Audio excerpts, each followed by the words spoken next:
prestation bi neex na lool te xumu na bu baax baax ñu ngi nuyu le docteur Macoumba Diouf. lu rafet la ndaxte su ma seetloo gis madame le maire bu envoyé ay représentants ma seetlu gis madame la présidente du conseil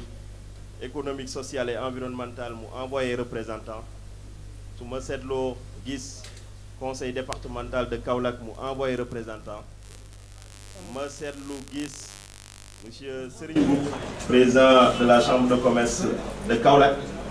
nga xam ne man ak moom yàlla daf ñu boole lu yàgg ndaxte mun naa ko sañ a wax sax parce que su yàlla defee tey ma ñëw fii Kaolack ñib si moom moo ñëw débauché ma France fi ma doon liggéeyee boobu maa ngi nekk foofu di liggéey mu ne ma dama la soxla Kaolack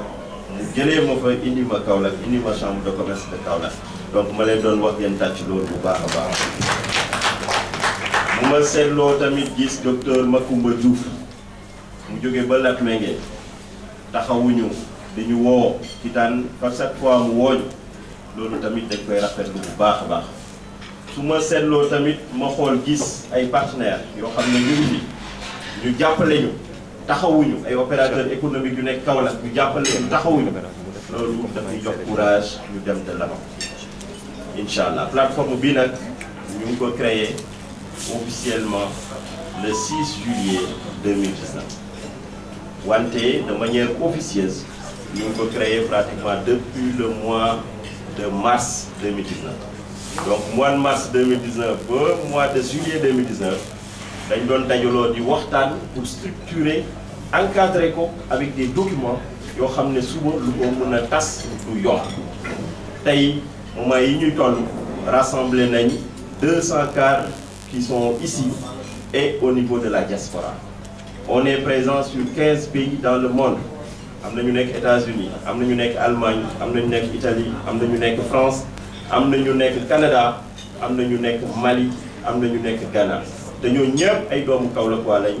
li nga xam ne moo ñu ñor moo leen ñor may fàttali que ne cette plateforme n'est pas politique. Cette plateforme est au-delà des obédiences politico-partisanes et j'insiste sur ce terme. Cette plateforme appartient à tous les cadres de Kaolack, quel que soit le bord dans lequel il se situe. Parce que li ñu intéressé mooy cadre yi nekk APR cadre yi nekk Sonko cadre yi nekk Rewmi ñu dajale leen autour d'un seul dénominateur commun qui est le développement de Kaolack. Kaolack mooy loo xam ne moom lañ mën a tiitaroo mais ku nekkee fa mu nekk di protéger sa la mu nekk foog naa Kaolack mooy souffrir loolu moo tax ñu ne ku nekk si mbir mbub bi nga yore nga ñëw ñu dajaloo ñun waa APR ñun waa Sonko ñun waa Rewmi ñun ñi nga xam ne politikuñ ñu taxawal lii mooy plateforme bi tey li si nekk sur les 204 mun naa wax ne 15% des cadres ñoo politique ñi si nekk ñëpp mosuñu bokk ci benn parti politique te tey li leen tax a jóg mooy ñu ñëw jàpp ci développement wu Kaolack boo leen seetloo suñu affiche yi gis ngeen entreprise yi si nekk bëri na y a 15 entreprises yoo xam ne ñu ngi si biir affiche yi ay cadre plateforme bi ñoo leen moom ñu ngi fii toog tey donc muy wane ne donc en matière d'insertion professionnelle en matière de formation en matière de participation au développement territorial ces gens-là ils sont prêts vraiment à s'engager am na ñu jógee ba Allemagne ñu ngi fi toog am na ñu jógee ba France ñu ngi fi toog te dara indiwu leen lu dul jàpp ci développement wu Kaolack ma bëggoon rek vraiment ñu remercier leen très sincèrement parce que man du ma ki gën a nekk mag ci plateforme bi sama nijaay sax mu ngi si biir parce que dafa yore entreprise am te tey buñ ma jiitalee nekkul maa fi gën a rafet nekkul maa fi ëpp xaalis nekkul maa fi diplôme mais yaakaar bu nit ñi teg si ñun la depuis ñu taxawal plateforme bi le 6 juillet 2019 organisé nañu un forum sur le développement de Kaolack mu rassemblé plus de 200 cadres à l'alliance bi ñu jógee foofu ñu daal di organiser tamit lu ñu concept bu ñu tuddee PESEC suñu quartier maanaam quartier bu nekk ñu dem ko gis cadre yi waxtaan ak ñoom ne leen nañu jàpp si seen développement wu quartier ñu dem Mérignac def désensablement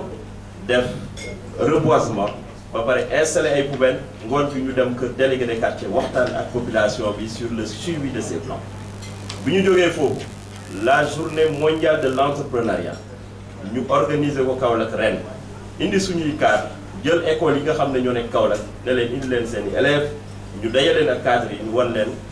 ban fit lañ leen di may pour ñu mën a créer seen entreprise bu bopp. loolu def nañ ko récemment fële ak au niveau de la station SDPP bi nekk bu Sane bi ñu jógee foofu nag ñu ne dañu def dîner de gala parce que ñi xam ne ñu ngi jàpp ci plateforme bi di ko suqali gëm ko dañ leen war a dajale lépp loo xam ne nii am nañ ko ñu teg ko seen loxo gërëm leen parce que ñun li ñu ñor ak li leen ñor yéen ñi fi toog ñëpp mooy développement Kaolack mais bu ñuy awee gauche ñuy aw droite Kaolack rek moo ci souffrir parce que samay compétence man je suis le chef du service régional de l'aménagement du territoire de la région de Dakar ni may jàppalee les 57 collectivités territoriales de Dakar jàppale wu ma ko sama commune daf may metti donc ni ma mel am na ñu bëri ñu mel noonu ñu yaakaar nag ne bu ñu jàppalee Mbayama Sarr mu réussir dafa mel ni plateforme moo réussir bu ñu jàppalee Serigne Mboup mu réussir dafa mel ni plateforme moo réussir bu ñu jàppalee Makumba mu réussir si Latmingué dañu nekk ci développement wu Kaolack parce que Kaolack train la locomotive bi mooy la commune de Kaolack bu locomotive bi doxee lépp dox moo tax ñun dans notre vision ñu indi ci Latmingué indi ci Ndofane indi ci Gandiaye indi ci lépp loo xam ne commune bu mën a jàpp ci développement wu Kaolack du ma guddal ndaxte soirée la lii duuf ci nag bi yëpp xajul ci cin bi mais di leen remercier très sincèrement au nom des membres de la plateforme remercier tous les partenaires yi indi seen xaalis dugal ko ci yëf yi remercier tous les parrains yi indi seen xaalis dugal ko ci yëf yi remercier tous les sponsors yi indi seen xaalis dugal ko ci yëf yi soyez nos interprètes auprès de votre entreprise gis nañ ni ngeen ñu taxawee si rafetlu nañ ko bu baax a baax di leen gërëm wasalaam di leen souhaiter de passer une excellente soirée merci. Bonsoir à toute la population de Kaolack. C'est Fifi Touré, de son vrai nom Fatou Touré, promotrice d'événementiel, présentatrice, animatrice, en même temps actrice. Alors merci d'avoir répondu à l'appel de la PESEC. Vraiment, ce n'était pas du tout évident. Mais comme vous comprenez très bien la signification de la PESEC, plateforme des cadres pour l'émergence de Kaolack. On est tous là pour l'émergence de Kaolack. Alors, benn dénominateur en commun la ñu am muy lan ku nekk xam na ni tout le temps Kaolack dañ koy banaliser tout le temps Kaolack faale wuñ ko alors am ñoo xamante ni ay jeunes lañ am développement di yëngatu ci li nga xamante ni mooy développement ñu ne dañuy créer benn plateforme et loolu c'est très important. gis nañ aussi à tout moment suñu autorités yi duñu ñëw faale doomu Kaolack gi mais là c'est tout à fait le contraire j'ai vu ici des autorités madame la maire maa ngi lay nuyu adjointe au maire di nuyu également monsieur Macoumba Diouf Andel Kital maa ngi lay nuyu bu baax monsieur Youssouf Benjelou. monsieur Youssouf Benjelou est là. voilà maa ngi leen di remercier bu baax. monsieur Macoumba Diouf est là. Lahat Diouf également. Lahat Diouf est là. mais aussi le président Serigne Mboup. l'adjointe au maire est là. Voilà. Elle s'appelle Fatou Bintou Fall. Fatou Bintou Fall ñoo ngi koy nuyu bu baax. monsieur Diallo. oui lii yombul. waaw. en général autorités yi duñu wuyu doomu Kaolack. ku ci mel ni Serigne Mboup. bëriwul lu muy ñëw ci soirée. ku ci mel ni Serigne Mboup. bëriwul lu muy taxaw ci lu mel ni le président Serigne Mboup merci. merci beaucoup alors. tey am na ndaanaan suñu xarit. kan la le directeur de l'habitat. ñoo ngi koy nuyu. il s'appelle monsieur Mounirili. monsieur Mounirili. monsieur Mounirili est partenaire. non seulement ça. ok monsieur Mounirili. dafa bokk ci PESEC. ok monsieur Mounirili lépp lu PESEC di def moo ciy jiitu. d'accord kooku mooy Mounirili. merci beaucoup alors tey fête bi dafay spécial lu tax muy spécial mooy lan dañuy joindre l'utile à l'agréable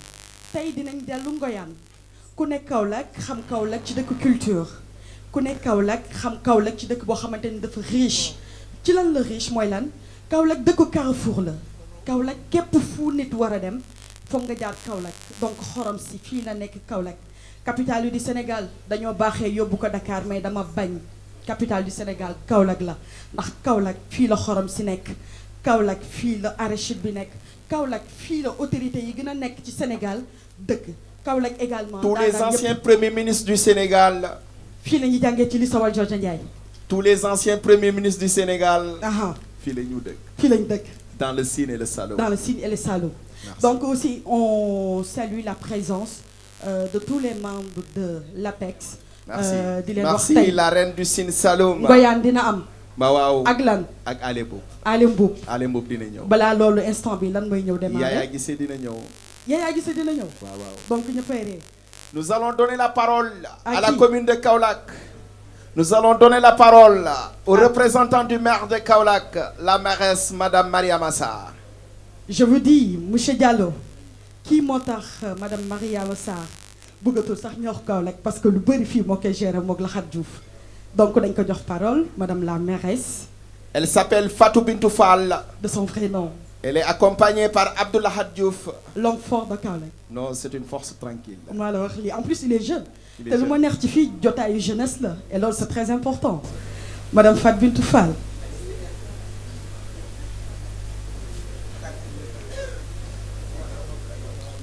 asalaamaaleykum mbooloo mi maa ngi nuyu ñi fi teew ñëpp di jiital ci nuyoo bi ñi nga xam ne ñoo organisé lu am solo lii muy waa PESEC mu nekk plateforme pour l'émergence de Kaolack à la tête Daouda Thiandoum nga xam ne bi ñu xamante ak léegi yàgg na par le canal de docteur Diop mu nekk sama xarit vraiment maa ngi koy nuyu bu baax a baax ngeen may ma aussi ma nuyu responsable politique yi nga xam ne ñu ngi fi bien vrai que ne c'est pas politique nag mais il faut ngeen may ma nuyu suñu collaborateur politique yi nekk fii mënul ñàkk ah Daouda maa ngi nuyu le maire Macoumba Diouf le maire de Latmingué nekk kenn ci man moom aussi vraiment di ko souhaiter la bienvenue fii nga xam ne Kaolack dëkkam la di nuyu également délégation madame Aminata Touré nga xam ne sama xarit Abdoulaye Diop mi ngi nii di nuyu également kenn ci man nga xam ne sama xarit la mais dama ko bàyyi temps yi muy le président Serigne Mboup maa ngi koy nuyu bu baax a baax di nuyu délégation bi mu àndal yépp ak son EG maa ngi leen di nuyu également Youssouf Benjelou nga xam ne sama goro la moom tamit maa ngi koy nuyu bu baax a baax di nuyu sunu frère Mounirou Ly vraiment di rafetlu ñoom ñëpp seen teewaay fii tey di wax ne cadre bi dafa am solo bi ma dégloo Daouda Thiandoum yaakaar naa ne li nga wax vraiment ku ne mën na ko nangu parce que damay œuvrer pour sama dëkk damay liggéey pour Kaolack yaakaar naa ne loolu bu ñu ñëwee teewal fii madame le maire Mariama Sarr dañ koy rafetlu bu baax a baax di ko saluer également mais tamit di leen di wax ne mi ngi leen di nuyu di rafetlu cadre bi nga xam ne mettre ngeen ko en place te nee na aussi mi ngi leen di ubbil ay buntam parce que nag Kaolack sunu dëkk la ñun ñëpp ñoo ko bokk ku ci nekk rek war nga ci mën a dugal sa loxo bay ci sa waar liggéey ci liggéey boo xam ne nii rek ñëpp dinañ ko rafetlu ndax tool bi dafa yaatu mënuñ ko liggéey ci benn fan mënuñ ko liggéey ci ñaari fan te ku ci nekk rek war nga ci mën a bay sa wàll bu baax a baax a baax nee na mi ngi rafetlu initiative bi vraiment di wax ne Kaolack lépp lu fi waay def rek moom nga ko defal kon nag bu fekkee taxawal ngeen lu mel ni ñu leen di suivre ngeen di def ay activités ay actions yoo xam ne ni c'est des actions citoyennes loolu dañ koy rafetlu bu baax a baax en tant que doomu Kaolack di leen di encourager di rafetlu également collaboration bi di gërëm ñëpp di sant ñëpp bëgguma guddal parce que dama bëgg Ami Samb Ngoyaan ba mu neex ñu yëngatu maa ngi gërëm ñëpp di sant ñëpp wasalaam. Merci Madame le maire. Elle c'est Fatou Bintou Fall. L'adjointe au maire de la région de Kaolack. Adjointe au maire de la région de Kaolack. jigéen ju mën ko merci beaucoup. mu ànd ak Abdoulaye Diouf. Ouais. Après juste Fatou Bintou Fall.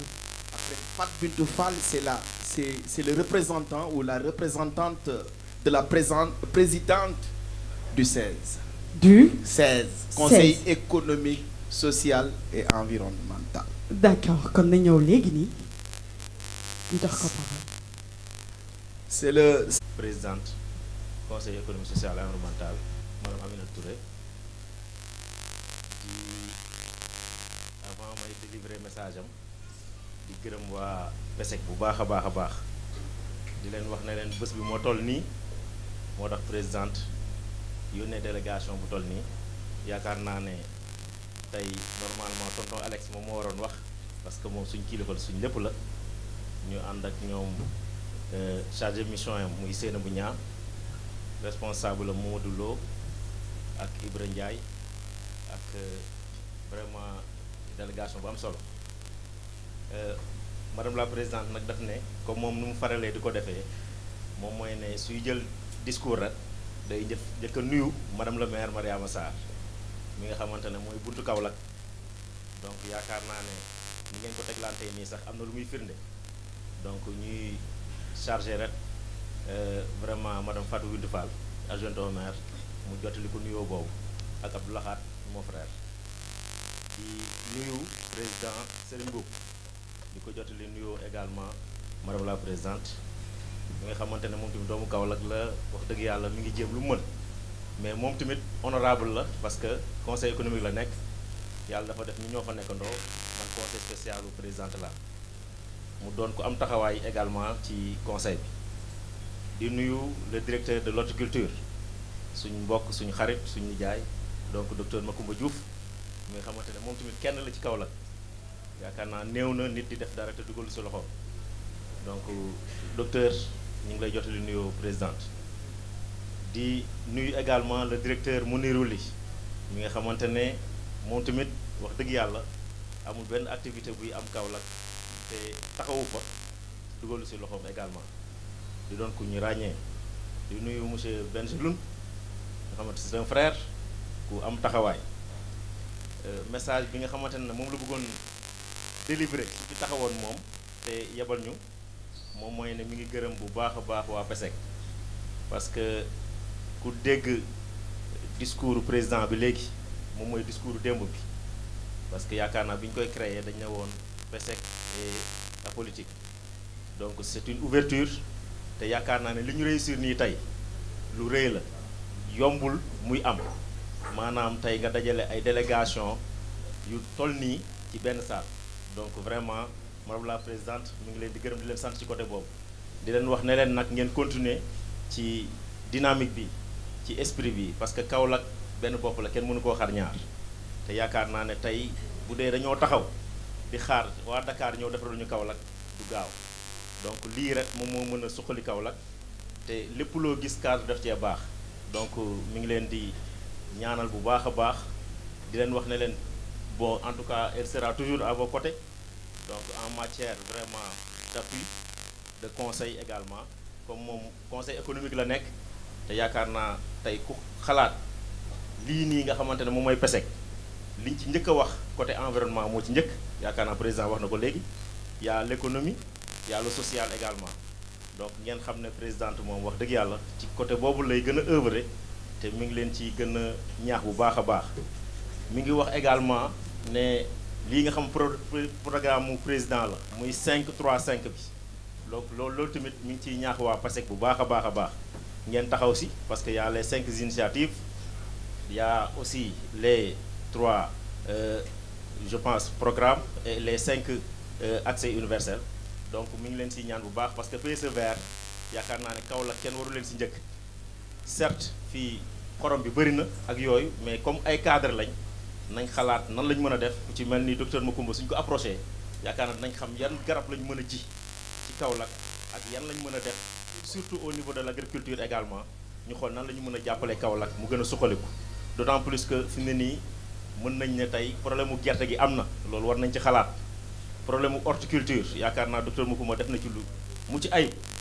ci loo xamante ne actuellement agriculture sax horticulture daanaka résultat yu mu def sax daf koo xaw a muur donc yooyu noonu yëpp mu doon yoo xam war nañ ci xalaat bu baax si vraiment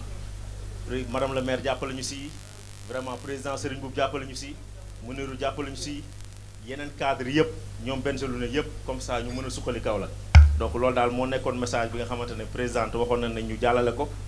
encore une fois mi ngi rafetlu lii nga xamante ne toogaay bii nii déjà tey yaakaar naa ne képp ku fi jaar rek di nga gërëm Mariama Sarr di nga gërëm Mimi Touré di nga gërëm président Serigne Mboup di nga gërëm Bengeloun di nga gërëm Macoumba di nga gërëm vraiment Mounirou Ly et c'est ça le Kaolack yaakaar naa ne Kaolack noonu la ñu war a dundee waruñu wax ju ñaaw waruñu def ju ñaaw dañoo war a ànd ñun ñëpp bokk ndey bokk baay suqali Kaolack comme Thiès suqali Kaolack comme Fatick tey sax ñi ngi dem ba Ziguinchor sax lañ nar a suqali romb ka jéggi Kaolack alors que ñun suñu àndoon booloo doon benn say yaakaar naa ne Kaolack dina am ay autoroute Kaolack dina am ay pont dina am leneen ak leneen te loolu moom mooy gis-gisu présidente Aminata Touré te ñu ngi leen ciy ñaax yéen ñëpp je vous remercie. Merci Abdoulaye Diop. Merci beaucoup. Lui c'est Abdoulaye Diop. Le représentant de Madame Mimi Touré. mi ngi ànd ak délégation bu fort. ci mel ni kan ak kan. mi ngi ànd ak Papa Alex. ak kan. mi ngi ànd ak Seynabou Niang. ak kan. mi ngi ànd ak Mati Diop. ak kan. Fatou Bintou sama xarit teewal ko fi di nuyu représentant monsieur Faye bu conseil économique et social environnemental voilà parce que man tamit je suis membre du conseil économique et social donc war naa mën a représenter madame Aminata Touré di nuyu Macoumba Diouf sama xarit waaw sama xarit koo xam ne nii yàgg nañu liggéey je pense que ci chambre de commerce tey premier point focal chambre de commerce bu mu ubbi ci benn commune ci région bi Latmingué la mu nekk nit ku am koo xam ne on travaille toujours vraiment on a une vocation bi ñu am toujours dañuy bokk di discuter di waxtaan di nuyu autorité politique yi fi nekk yépp di nuyu ñëpp je pense que conseil départemental am na fi ay représentants di nuyu cadre yi di nuyu ñi fi nekk ñëpp di am fierté tey ñëw fii pour plusieurs raisons parce que c'est vrai que bi ñuy yónnee lettre bi dama ko wax dama fi nekkul woon mais comme chambre de commerce ñun am nañ ay acteurs yu ne dañ fi amoon ñoom for représenté mais bi ma ñëwee ci yoon bi la ma jàllawoo et tey vraiment dama ñëwoon pour vacances à Kaolack on a mooy parce que plus de 3000 xale ñu ngi fii ci biir doon di def seen fête di def seen finale tey bon moo tax ma ne il faut ma ñëw fekke ko fierté boobu may ma ñëw fekke ko en même temps tamit am fierté ñëw fii ci biir cœur de ville voilà muy restaurant macha allah mu faire partie du cœur de ville même si il est indépendant de son activité et loolu rek lañ bëgg looloo taxoon ñu doon def cœur de ville defuñ ko pour ñun dañ ko def pour ku ne am fi activité di gërëm tamit soxna yu baax yi Samb la sant mais woy bi neex na trop macha allah et ak vraiment originalité bi di am fierté aussi fekk fi càndum xëy na bu ko waxul woon du ma ko wax mais nit ki boo jëmbatee dara mu sax bay meññi dañ ci am fierté que je me rappelle bien je l'ai vu en France on en a parlé ñu waxtaan ci amour bi ñu am Kaolack ma ne ko ñëwal Kaolack yow qu'est-ce que vous faites là ñëwal Kaolack ma dagal ko billet mu ñëw toog fekkoon fi Diouf Sarr nekkoon secrétaire général fii ñoom ñaar ñu waxtaan ba Diouf Sarr ñu ne ma mën na ñëw liggéey ñu ñëw ñu dénkoon ko benn projet bu tudd PACVI n'est-ce pas programme PACVI programme programme environnemental et cadre de vie vraiment ñu amoon ci idée yu baax a baax a baax temps boobu liggéeyoon nañ ci ak maire bi fi nekkoon je pense que Madiaye na la woon et je pense que après liggéey na sax ak man directement ci CCBM après mu doog di am liggéey administration loolu lu am importance la parce que nit liggéey day rafet bu rafetee ak nit kon tey su fekkoon dafa ñaaw fii suñu mënee cànd mooy organiser dara du ma fi ñëw ak tamit Diallo moom tamit macha allah liggéey na jaar na ci suñu couple daal du dëgg voilà di wax rek ne Kaolack li ngeen def baax na trop te yeex naa am je pense que semaine passée maa ngi dem ci benn rencontre muy Pencum Saloum ay mag lañ ma ne leen lu am solo xëy na touché na leen ma leen Cheikh Tidiane si dafa wax ñaar parce que dama ne leen wax ne Cheikh Tidiane si bu mag mi dafa wax ñaar dane mbooloo mu mag ay magi néegi wóoluwuma leen mbooloo mi xale ñemewuma leen luy loolu mbooloo mi mag wóoluwuma leen mooy kenn ku ne da ngay rayal sa morom gannaaw kenn du wax sa morom dëgg mbooloo mu xale kenn ku ne da ngay am énergie choc d'ambition yi day bari mu de wóolu mais nag suñu leen boolee kon je pense que li ma leen doon conseiller gis naa ko fii ne leen nañ ko boolee parce que déjà ñi ngi bëgg a def Pencum Saloum mag lañ mais am nañ ambition am nañ idée yu baax mais soo leen bëggee déplacé woo Kaolack sax am na ci ñoo xam ne âge yoo xam ne mënuñ ko ñëw kon je pense que dama leen di conseiller dinaa leen jox seen contact ngeen jege leen parce que ñoom tamit am nañ expérience mooy Diané kii Mas Diané ngeen jege leen parce que ñun ñëpp dañoo am cri de cœur pour Kaolack. Kaolack aujourd'hui soo jëlee Kaolack a formé les plus de cadres ici au Sénégal foo dem ci Sénégal cadres yi fa nekk ci fépp Kaolack lañ boo demee ci opérateur économie yi cadres yi fa nekk yëpp waa Kaolack lañ boo demee étranger ambassade yi fu mu mën a doon cadre et Kaolack ne se développe pas pourquoi qu'est-ce que on doit se poser la question je pense que première jàngoro li ñu war a xool mooy lu tax lii lu tax Kaolack a tout ce qu'il faut et ne se développe pas et être au cœur du Sénégal au cœur du Sénégal je l'ai dit au président de la République la dernière fois beaucoup de personnes pensent que le port de Kaolack mi ngi dox à 5% de sa capacité et c'est le deuxième port moo ëpp Ziguinchor tonnage pour ngeen xam 5% de sa capacité 5 parce que li fi ñëw ci bateau tey ay bateau de 2000 3000 tonnes te bu ñu ko dragué woon ba 10 000 tonnes mën a ñëw kon dañu war a xam ne li nga xam ne nii war ngeen ko jéem en dehors des considérations politiques parce que man damay wax politique ñun quand on dit que dañu bëgg a dem di wut am ambition pour wuti maire te ne politique wuñ day jaaxal ñu ba ne parce que jëluñ ko comme métier dafa am objectivement bu ñuy wuti bu ñu àggee liggéey moo ñu ñor et loolu on n'a pas dit que keneen du ko am on n'a pas dit que Kaolack ñun la war a wóolu Kaolack waaye yi ñooy xool ki ñu wóolu ñu teg la fi c'est pas jarul xuloo jarul xeexoo jarul meroo nit et en même temps fi nga xam ne ni élection amul on doit penser à travailler ensemble man chaque fois madame Mimi Touré je dois le voir lundi à 17h et on va discuter dañuy discuter et loolu dama koy ñaan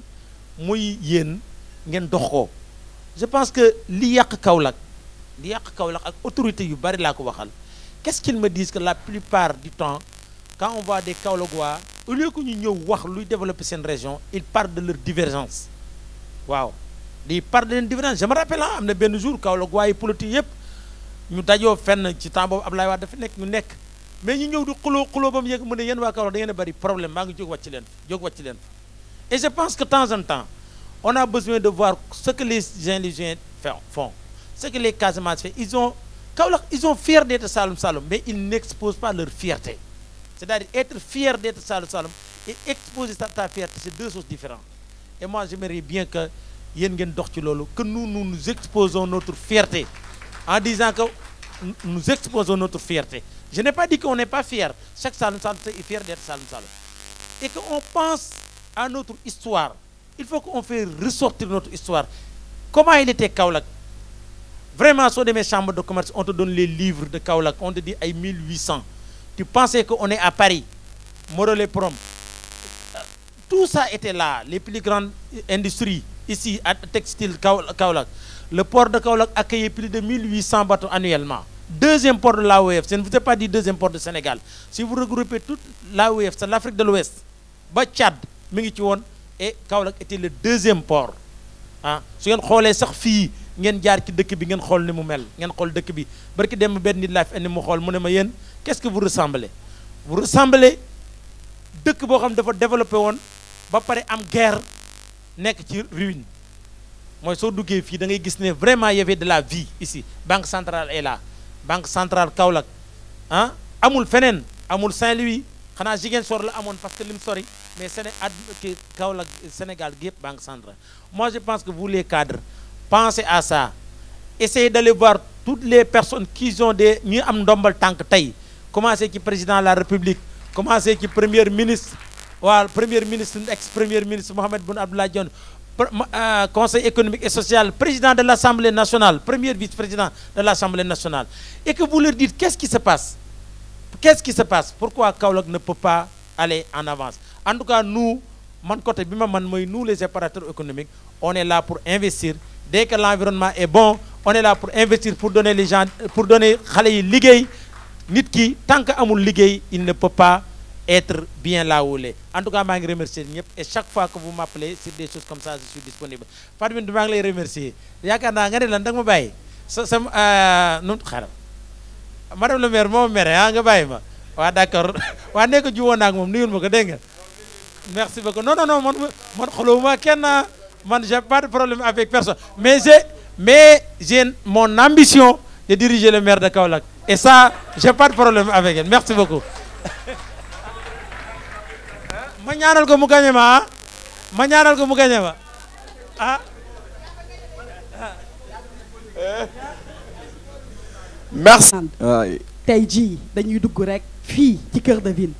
ñu gis fii auto-tamponneuse yi di dawal ci fas yi xale yi foofu dañu daan toog ci télé di ko gis musuñ dugg musuñ am amour boobu noonu. merci donc le président Serigne Mboup ñëw indil ñu loolu mbégte la.